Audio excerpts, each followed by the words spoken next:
So hi అండి. So ఒక university selection చేసేటప్పుడు ఎలాంటి మెజర్స్ తీసుకోవాలని అడుగుతున్నారండి. సార్ మీరు ఏదైనా ఒక యూనివర్సిటీ సెలెక్ట్ చేసుకున్న ఆ యూనివర్సిటీ డెవలప్డ్ కంట్రీలో ఉన్నట్టు చూసుకోండి. So don't go for under developed countries అంటే ప్రమోషన్స్ చిన్న కంట్రీస్ ఎట్టి పరిస్థితిలో జాయిన్ అవ్వద్దు.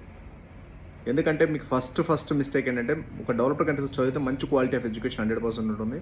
దాంట్లోని డెవలప్డ్ కంట్రీలో మంచి యూనివర్సిటీ అయితే అదే ఫెడరల్ యూనివర్సిటీ, నేషనల్ రీసెర్చ్ మంచి సెంట్రల్ యూనివర్సిటీ అయితే మాత్రం 100% best of the best quality of education వస్తుంది.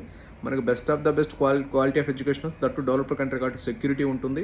దట్టు ఇంకో పాయింట్ వచ్చేసరికి ఏంటంటే రేపు నెక్స్ట్ ఎగ్జామ్ అవ్వచ్చు, యూఎస్ఎంఎల్ అవ్వచ్చు, మంచి సబ్జెక్ట్ ఉంటుంది కాబట్టి ఈజీ టు క్రాక్ అనమాట. సో ఇప్పుడు మనం ప్రాపర్ యూనివర్సిటీకైనా ప్రాపర్ కంట్రీకైనా సెలెక్ట్ చేసుకోలేదనుకోండి 100% వచ్చేసరికి రేపు అనేది రిఫ్లెక్ట్ అవుతుంది. రేపు మెడికల్ ఫీజుకి రిఫ్లెక్ట్ అవుతుంది, ఎంబీబీఎస్కి రిఫ్లెక్ట్ అవుతుంది, ఏదో సరే సర్టిఫికేట్ వస్తుంది, జస్ట్ పేపర్ ఫామ్ సర్టిఫికేట్ మాత్రం వస్తుంది, సబ్జెక్ట్ అనేది రాదు. అందుకని యూనివర్సిటీ సెలెక్షన్ అనేది వెరీ ఇంపార్టెంట్.